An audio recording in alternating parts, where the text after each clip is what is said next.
Target یہ تھا کہ 2025 میں جو ہے وہ 99 ارب ڈالر پہ لے کے جائے۔ ماضی میں پاکستان کی پروڈکٹس جو ہے پوری دنیا میں جاتی تھیں اور ایکسپورٹ بہت اچھا ہوتا تھا۔ پاکستان جو ہے وہ صرف 7 ارب ڈالرز کی ایکسپورٹ کر سکتے ہیں۔ بسم اللہ الرحمن الرحیم، السلام علیکم ناظرین، آپ دیکھ رہے ہیں انوکھا انداز میں آپ کا جمال صدیقی۔ امید کرتا ہوں آپ خوش و خرم ہوں گے۔ ناظرین کرام، ٹرمپ کی جانب سے پابندی عائد کرنے کے بعد انڈیا کے اندر جو ہے وہ ایک عجیب سی صورتحال پیدا ہو چکی ہے۔ ایک طرف معاشی بدحالی کی جو نوید ہے وہ سامنے آ رہی ہے، ہمیں اس میں خوش ہونے کی ضرورت نہیں، مگر پاکستان کے پاس، بنگلہ دیش کے پاس بہت بڑی اپرچونٹی اوپن ہو چکی ہے۔ یہاں میں آپ کو فیکٹس اینڈ فگرز کے ساتھ بتاتا چلوں کہ انڈیا یو ایس کو جو ایکسپورٹ کرتا تھا وہ 77 بلین ڈالرز کی ایکسپورٹ کرتا تھا سالانہ، اور پاکستان جو ہے وہ صرف 7 ارب ڈالرز کی ایکسپورٹ کر سکتا تھا۔ اور اب یہ اپرچونٹی اوپن ہو چکی ہے کہ جو فورن امیجیٹ بیسس کے اوپر پاکستان سالانہ 40% کے اضافے کے ساتھ 11 بلین ڈالرز تک جا سکتا ہے، مگر یہ کوئی خاطر خواہ اضافہ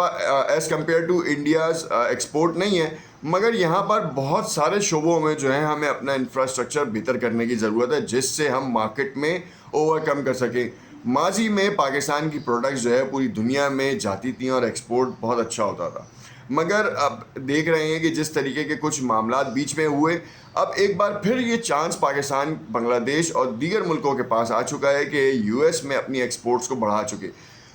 پاکستان، اگر آپ بھارت کو دیکھیں تو بھارت کے اوپر 50% ٹیرف عائد کرنے کے بعد جو اس کی 77 بلین ڈالرز کی جو ایکسپورٹ تھی، جس کا وہ ٹارگٹ یہ تھا کہ 2025 میں جو ہے وہ 99 ارب ڈالر پہ لے کے جائے، تو اس کے کچھ اہداف تھے جو کہ اب وہ پورے ہوتے دکھائی نہیں دے رہے۔ اور کل ہم نے دیکھا کہ جس طریقے سے ان کی اسٹاک مارکیٹیں گراوٹوں کا شکار رہی ہیں، ساتھ میں ڈالر پرائسز جو ان کا انڈیکس ریٹ ہے وہ بھی بری طریقے سے گرا ہے، اور دوسرا یہ کہ اپوزیشن جماعتیں جو ہیں اب وہ مودی سرکار کے اوپر برس رہی ہیں کہ کیا کہنے کی ضرورت تھی جب ان کے الیکشنز ہو رہے تھے کہ اگلی باری پھر ٹرمپ، اور اب آپ نے دیکھ لیا کہ ٹرمپ نے ان کے ساتھ کیا کیا۔ اب مزید سینکشنز میں یو ایس جو ہے وہ روس سے تیل کی جو خریداری ہے اس کے اوپر ہی پابندی لگانے کی سوچ رہا ہے، جبکہ مودی سرکار جو ہے وہ یہ کہتی ہے کہ یو ایس بھی تو ڈیل کرتا ہے رشیا کے ساتھ۔ مگر آپ کو بتاتا چلوں کہ یہ کانسپائرسی ہے کیا، انڈر کور یا کہہ لیں انڈر دا ٹیبل یا انڈر دا شیڈو، جو تیل رشیا انڈیا کو دیتا ہے وہ ایران سے لیا جاتا ہے۔ ایران خود ڈائریکٹ بھی جو ہے وہ انڈیا کو دیتا ہے، مگر یو ایس کی پابندیوں کی وجہ سے یہ محدود ہے۔ اب بذریعہ ٹینکر جو ہیں وہ رشیا جاتا ہے تیل، اور رشیا وہی سستے داموں جو ہے وہ انڈیا کو دیتا ہے۔ اور یہ کتنا ہے ڈفرینس، میں آپ کو بتاؤں کہ 40% مارکیٹ ریٹ سے کم قیمت جو ہے وہ تیل ایران رشیا کو دیتا ہے، اور رشیا 20 سے 25% جو ہے وہ کم مارکیٹ ریٹ سے انڈیا کو دیتا ہے۔ یہ ایک ٹرائکا بنا ہوا ہے، اور جو کہ یہ صدیوں سے چلا آ رہا ہے، مطلب سالوں سے تو چلا آ رہا ہے، مگر اس کے اوپر جو ہے وہ رکاوٹ اس لیے نہیں کی کہ سب کو پتہ ہے، کیونکہ جہاں سے اگر شپ تھرو کارگو شپ جائے گا تو یو ایس فلیٹ 5 اس پورے احاطے میں کھڑی ہے، مانیٹر کر رہی ہے، تو یہ ایسا ہو نہیں سکتا کہ انڈر دا شیڈو یہ کام ہو رہا ہو، یہ ان کے علم میں بھی ہے۔ مگر آپ کو معلوم ہے کہ ماضی میں بھی ہم نے دیکھا کہ یو ایس جو ہے ان کا جھکاؤ انڈیا کی طرف رہا، اور یہ ٹرمپ کے آنے کے بعد اور اس ٹینیور میں second tenure of the Trump جو ہے وہ انڈیا کے لیے ورسٹ ہے، جو کہ ہم سب کو سامنے نظر آ رہا ہے۔ اب دیکھنا یہ ہے کہ پاکستان کے لیے جو اپرچونیٹیز اوپن ہو رہی ہیں وہ کتنی زیادہ ویزیبل ہیں۔ ابھی آپ نے دیکھا کہ لاسٹ ویک ایرانی صدر بھی جو ہے وہ پاکستان آئے تھے، اور اسی حوالے سے، ٹریڈ کے حوالے سے اور چائنا کے ساتھ جو تعلقات ہیں اور چائنا کے ساتھ جو ٹریڈ ہے اس کو بڑھانے کے اوپر جو ہے انہوں نے بات چیت کی۔ اب اس میں کتنی صداقت ہے کہ پاکستان بھی اب آفیشلی طور پہ جو ہے وہ ایران سے ہی ڈائریکٹلی تیل جو ہے وہ لے گا، یا پھر یو ایس کی سینکشنز جو ہیں وہ ایران پہ نرم ہوگی؟ یہ ایک الگ مشرق وسطیٰ کی کانسپائرسی ہے، جس میں پاکستان جو ہے وہ اپنے برادر ملک سے تیل لینے میں ہچکچاہٹ کا مظاہرہ کر رہا ہے، کیونکہ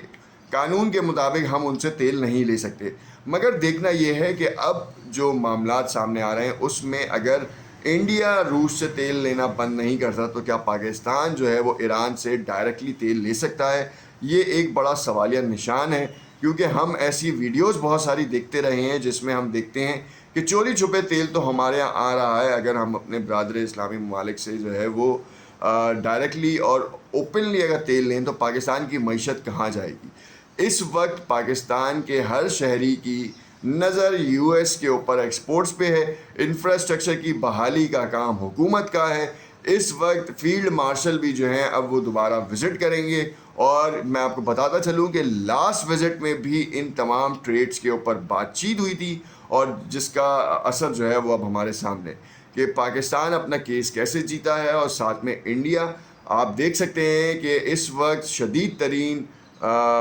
بدترین کہہ لیں گے دنوں میں سے اس کے گزر رہے ہیں۔ اسٹاک مارکیٹ گراوٹوں کا شکار ہے، عدم تعاون کی وجہ سے جو ہے مارکیٹ اور حکومت دونوں شیک کر رہی ہیں۔ ان کے مودی کے اپنے دوستوں کی امریکہ میں جو ہے وہ باقاعدہ طور پر اسکریننگ ہو رہی ہے کہ انہوں نے فراڈلنٹ کیسز میں اور کرپٹ پریکٹسز میں جو انوالو تھے ان کے اوپر باقاعدہ طور پر اب جو ہے وہ ساز باز ہوتی ان کو ریکٹیفائی کیا جا رہا ہے، یا ان کا پروف اکٹھا یا ویریفائی کیا جا رہا ہے بیسیکلی۔ اب دیکھنا یہ ہے کہ Pakistan agricultural I T zones اور ان سب میں اپنی ٹریڈز کیسے بڑھاتا ہے۔ $3 ارب کا جو تخمینہ لگایا گیا تھا آئی ٹی کا، یہ اس سے کہیں زیادہ ہے۔ اگر ہم ڈیجیٹل پیمنٹ گیٹ ویز کو آن کرتے ہیں تو پھر ہمیں معلوم ہوگا کہ اصل جو پاکستان کا جو ریونیو ہے جو تھرڈ وے سے آتا ہے، یا کہہ لیں کہ اللیگل طریقے سے آتا ہے، اس کو اگر ہم سسٹمائز طریقے سے اپنے چینلز میں لائیں تو پاکستان کی معیشت کو بہت بڑا فرق محسوس ہوگا، اور ساتھ میں یہاں پر جو ینگ جنریشنز ہیں، جو آئی ٹی ایکسپرٹس ہیں، ان کے لیے مصیبتوں کے پہاڑ کم ہوں گے، اور وہ پھر دبئی یا دوسرے ملکوں کے جانے کے بجائے اپنے ملک میں رہنا پریفر کریں گے، اور جو ریونیو ہے وہ آپ کے اپنے ملک میں آئے گا۔ ابھی دیکھنا یہ ہے کہ کرپٹو کو بھی جو ہے وہ کہا جا رہا ہے ریگولرائز کرنے کے لیے، اور اب اس میں پیمنٹ سسٹمز اگر اس میں بھی اوپن ہو جاتے ہیں تو یہ تو گارنٹیڈ ہے کہ پاکستان کے جو یہ ڈیفیسٹس ہیں یہ بھی اتر جائیں گے۔ ساتھ میں فورن ریزرو جو ہیں وہ $50 ارب تک پہنچنے کی توقع کی جا رہی ہے اگلے 6 ماہ میں۔ کیوں؟ کیونکہ اگر تو کرپٹو کو لانچ کیا جاتا ہے تو ڈیفینیٹلی پاکستان کے پاس لینڈنگ پیمنٹس کا بہت بڑا آپشن کھل جائے گا، اور پاکستان کی جو ایک پرائیویٹ سیکٹر جو ہے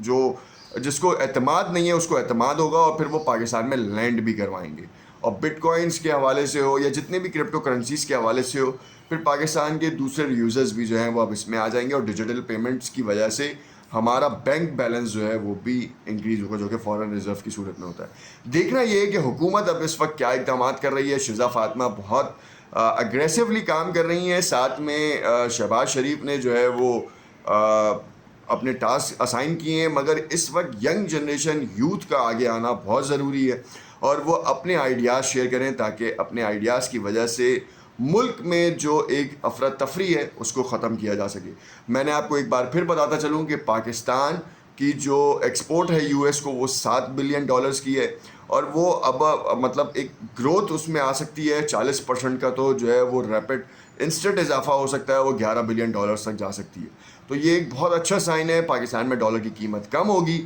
ساتھ میں انویسٹرز ٹرسٹ بڑھے گا، اور دوسرا یہاں پہ جاب اپرچونیٹیز کریٹ ہوں گی۔ تیسری جو بڑی اپرچونیٹی ہے وہ یہ ہے کہ آئی ٹی سیکٹر کو اگر ہم جتنا بوسٹ دیتے ہیں تو اس سے ہمیں جو $3 ارب کا جو ہمارا لاگ ہے وہ بڑھ کر $20 ارب تک جا سکتا ہے۔ انڈیا اس سے کہیں زیادہ آگے ہے۔ تو دیکھنا یہ ہے کہ پاکستان کے نوجوان اور پاکستان کی حکومت پاکستان کی معیشت کو بہتر بنانے میں کہاں تک ساتھ دیتی ہے۔ شکریہ۔